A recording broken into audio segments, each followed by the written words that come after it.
little thing that could go wrong. I got so much more respect for other people's work that actually do it, you know? Yeah, exactly. I'll risk it all. You'll risk it all? Yeah. No way.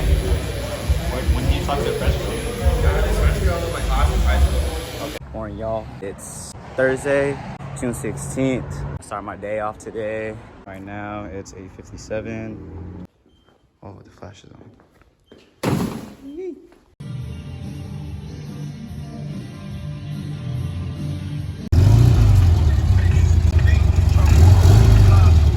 See what's up?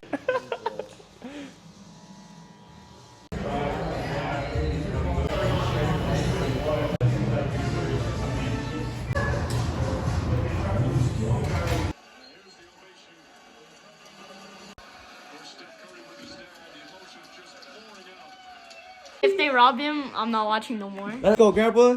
Yeah, high five. What time is it? It's 8:14. What was it? Today's Friday? Yeah.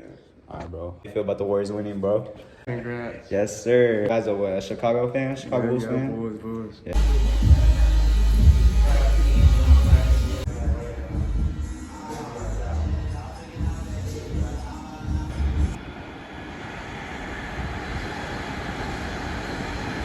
What's good, y'all? I'm here by Hidden Lake. Decided to take a walk, watch the sunset a little bit, get some things off of my mind.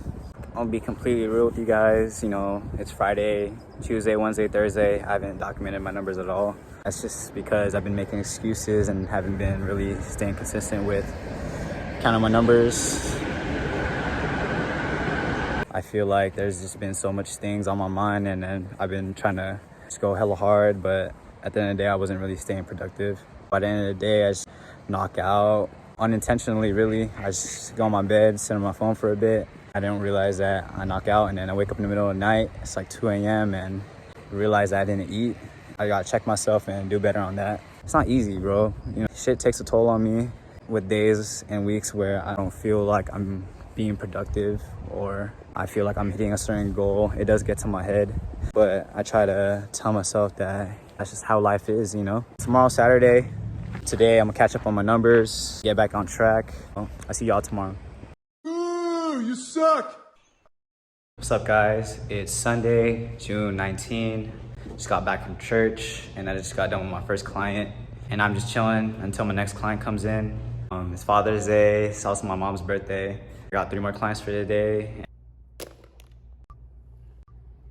I just got done, had 4 clients today on this Sunday. Made $215 today, $614 to $619 Tuesday through Sunday. Made $1,801. Like I said in last week's video that I was gonna show you guys numbers for last week. I made $1,599. This week, I've been really consistent with taking videos of my clients. Like today, just hella slipped my mind. Next week's video, I'm trying to do a lot better with that. Apologize if this week's video doesn't have too much content within me cutting hair. But yeah, guys, so that's this week's video. That's my numbers for this week and last week's. But yeah, so today's Father's Day. My stepdad a gift. So today's also my mom's birthday. She just turned 50. My mom's somebody that I appreciate so much. So I wanted to share you guys a little story about my mom that changed my life. So back in 2020, I was going through a lot.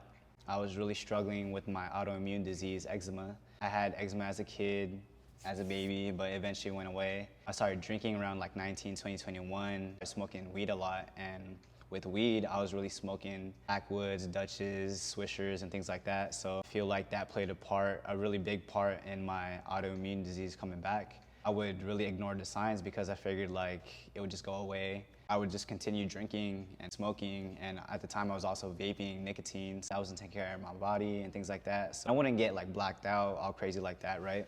I would just drink consistently, maybe like 2-3 beers on a weekend. And over time that year, at the end of 2019 and 2020, things just got so bad to the point where I wasn't able to work.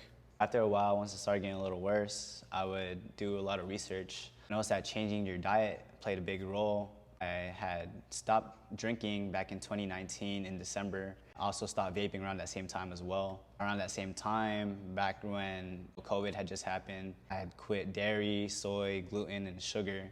Changing my diet, it was a lot for me to understand and grasp and learn. Once I did that, I feel like my body just went on a complete detox and things just got so bad. At that time, that's when I started experimenting with celery juice, drinking lemon water in the morning, following the medical medium protocols. Low background behind medical medium. Medical medium is a blog from this guy named Anthony, where he has a lot of testimonials of people that have healed through eczema, through just doing holistic approaches. Drinking celery juice every day is something that these people said about in their testimonial that helped them out a lot. At the time, I decided to try it out. I mostly just ate just like whole food. When your body detoxes, it kind of heals everything from the inside out, and it just got super bad. You know, just being real, I would like scratch my face was super dry, flaky. It's like liquid would come out from my skin, and I had like cracks on my skin, on my face, and everywhere.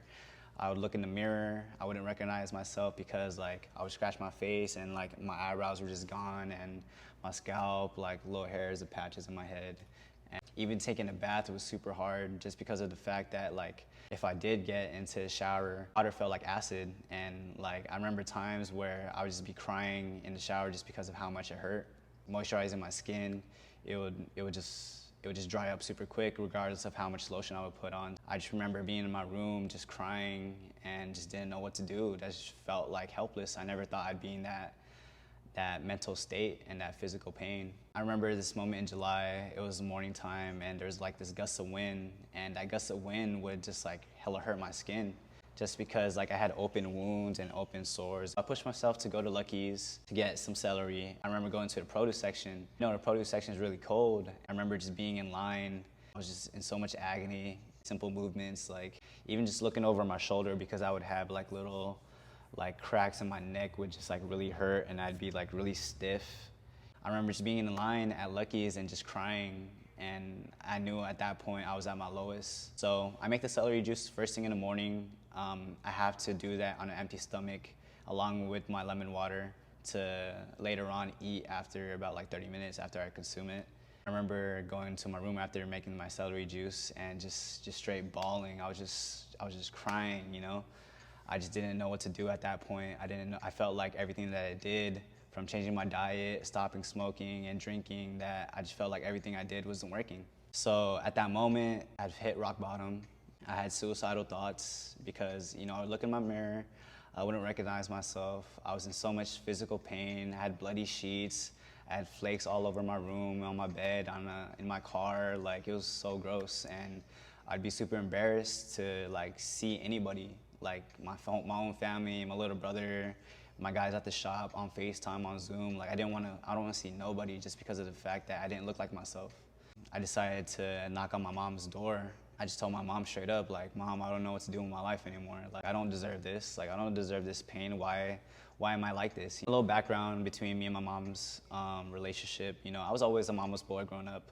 After she didn't support me with barbering, I kind of like distanced myself from her for a little bit. So she tells me to come sit next to her on her bed. She tells me like, what's going on, Anak? Like, Anak means like child or son, or it could mean daughter as well. So she tells me, what's going on, Anak? What's going on?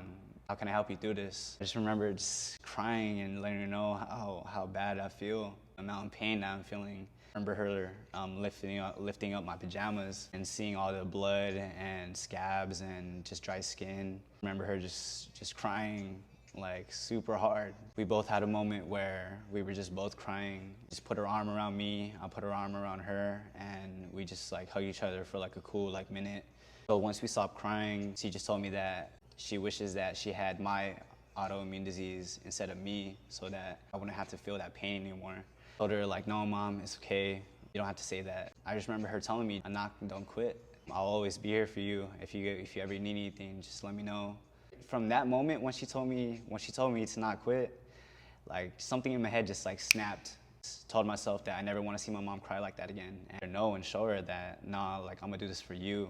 And I'm gonna do this for me as well, to let her know that like her words and her encouragement are what's gonna push me to get through this shit. It was a very defining moment in my life. We never embraced each other like that in a while. The fact that she still went out of her way to kind of say she loves me and she'll be there with me through any type of situation or struggle that I'm going through, like that meant a lot to me. So she's part of the reason why I do what I do, why I go through all the obstacles and tribulations of life. I just think back to that moment where she told me, like, Anak, don't quit. This is week 8's video. Like I said, I appreciate you guys. See you guys in next week's video.